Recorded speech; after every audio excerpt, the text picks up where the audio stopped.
Yes, people, just a quick one.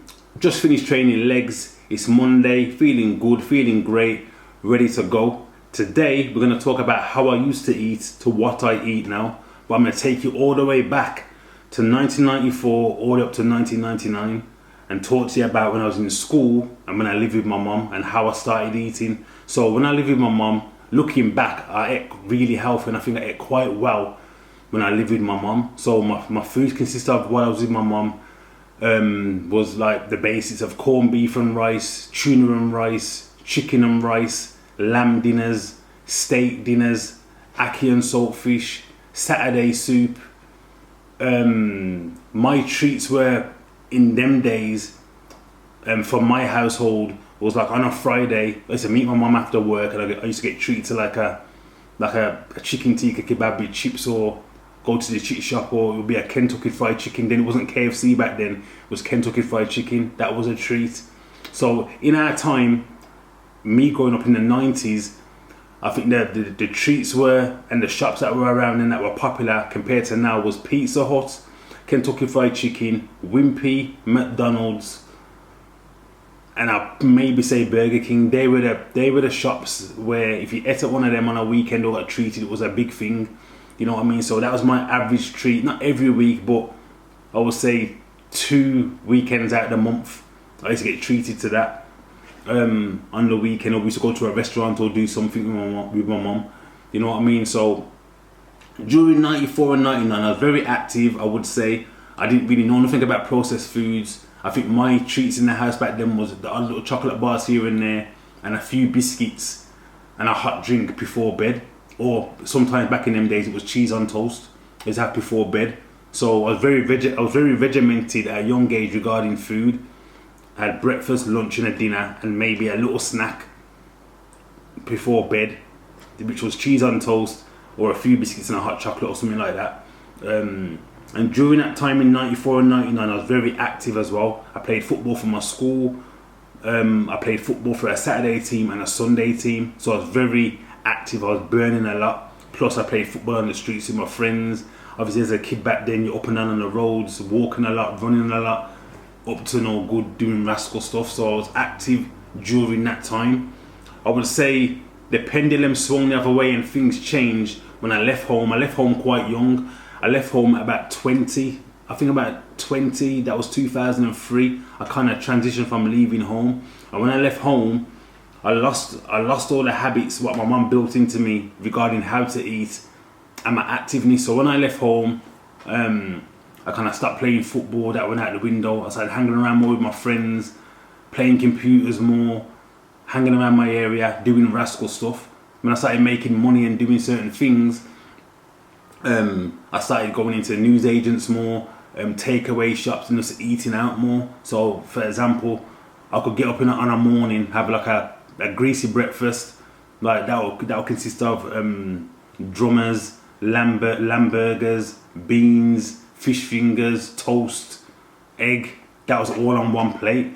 And then through the day it would be patties. Probably go to the chit shop for lunch. When all the lads are chilling, we'll probably order from Bing's or drive up to Bing's. We'll get a Bing's, or it could be a Chinese, or we'll all put towards a massive pizza. So I didn't even eat home dinners no more. I completely went left. So during the year 2000 to 2009, I ballooned up. And the reason I ballooned up, like I said, I was eating super processed food. I wasn't playing no more football no more. I passed my test, so I was driving then. I wasn't really catching the bus or doing trains. I wasn't really walking. My life went from active to sedentary. I was just sitting around, playing computers, sitting in pubs, community centres. Wasn't really up to nothing good really. I was just eating and chilling, playing computers, gambling.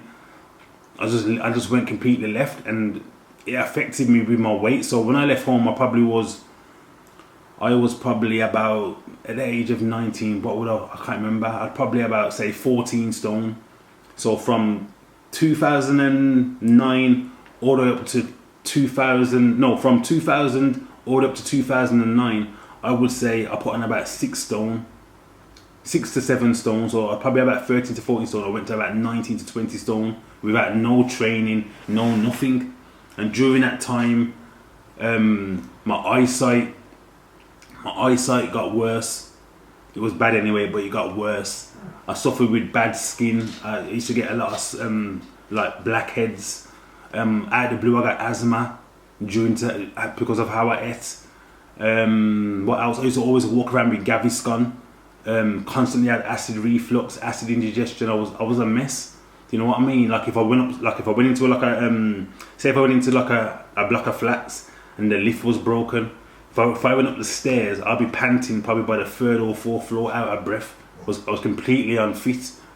You know what I mean? So I would say I was healthy at my mum's, and I went left when I left between 2000 and 2009. In 2009, I just finally had enough.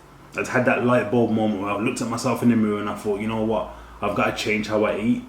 So when I first started training, I didn't have a clue about nutrition. Like I used to train, and after training, I used to go to Greggs. I used to buy a steak bake. I used to buy a baguette, a tuna mayo baguette full of mayo. And I used to think, yeah, I'm eating healthy, drinking a can of Nutriment. And I thought, yeah, I'm eating, I'm on the way. I'm doing all right. But my body composition or nothing never changed. So that's when I done a course, a diploma in diet and nutrition. And then I changed things around and learnt about, obviously, macros, carbs, proteins, your good fats, micronutrients. I learnt about everything and started tailoring better. But my point I'm saying as well, from 2009 up to the present, it took me 15 years to learn my emotional attachments with food and certain foods. So the blessing with me is, I would say, from 2009 up to 2014, I got rid of processed foods. I still had a sweet tooth, and I still got a sweet tooth now, so that was still around. But regarding eating fish and chips and burgers and patties, and I cut all of that out, but I still treated myself occasionally to chocolate and certain things. That's my go-to. So yeah, I would say when I look back, I live. Sometimes when you look back at your life, you got to do like you got to check everything out and work out what was the root cause of how you ate, or what made you put on weight, or what made you go a certain way. And I would say personally for me is when I left home, I lost all my habits and how my mum fed me and whatever, and I just went straight left eating loads of processed food. You know what I mean? I remember my first food shop when I left home. My first food shop was in 2003 or 4. I always remember it was in Asda, and I spent about £130. And I swear to God, the shopping trolley consisted of chocolates, ice cream, turkey drummers, chicken drummers, lamb burgers, beans, bread, crisps, popcorn, Haribos. There was nothing in that trolley that was a single ingredient food. That was my first shop. It was absolutely ridiculous. You know what I mean? So I would hate to know what my macros were back then, what I was eating. I would say my carbohydrates were probably about 2,000. My fats were about flipping 600. And my sugar intake back then was easily probably, it could be easily what 500 gram to 800 gram a day, 500 gram a day, something crazy. It was through the roof. I ate really bad. It was really, really bad. You know what I mean? So it's taken me years from 2009 all the way to now to transition to where I am now. And like I said, I'm back on a journey now. Obviously I've put weight back on now, but it's not as drastic as what it was then. And like I said, the reason I put on weight during this time, like I told you before in my last video, I would say COVID, lockdown, I kind of lost a bit of enthusiasm to the gym. I kind of fell out of love for a little bit. My nan passed away. That kind of affected me a bit as well and slowed me down. A lot of things have gone on from 2019 to now, and I'm in a good place now. So I haven't got a drastic journey to get back to the physique I want, but you know, I identified it, I've rectified it, and I'm back on track. So even me, with the discipline that I've got, we all can fall off and have times where, you know, little blips here and there. But yeah, that's my journey. So back then, how I used to eat was super processed foods, loads of sugary shit. Nothing was a whole food. Like I said, my healthiest food back then probably was on a Sunday when I used to go to a Toby Carvery with the lads, or go to my mum's, or go to my nan's. You know what I mean? But prior to that, it was Chinese, pizzas, crisps, chocolate, ice creams, alcohol. It was bad. You know what I mean? It was really bad, really, really bad. But yeah, and now I would say my food consists of now is steaks, mince, fish like salmon, cod, sauerkraut, basmati rice, sweet potato, yams, fruit, green beans, mushrooms, eggs, broccoli. You know what I mean? Like I've never smoked as well either. I've tried smoking once at the age of 17. I was at a party with some of my lads. Tried a bit of weed and it was absolutely horrible. Like I felt sick, felt all foggy, felt cloudy, and I've never tried it ever since. I've never even tried a cigarette.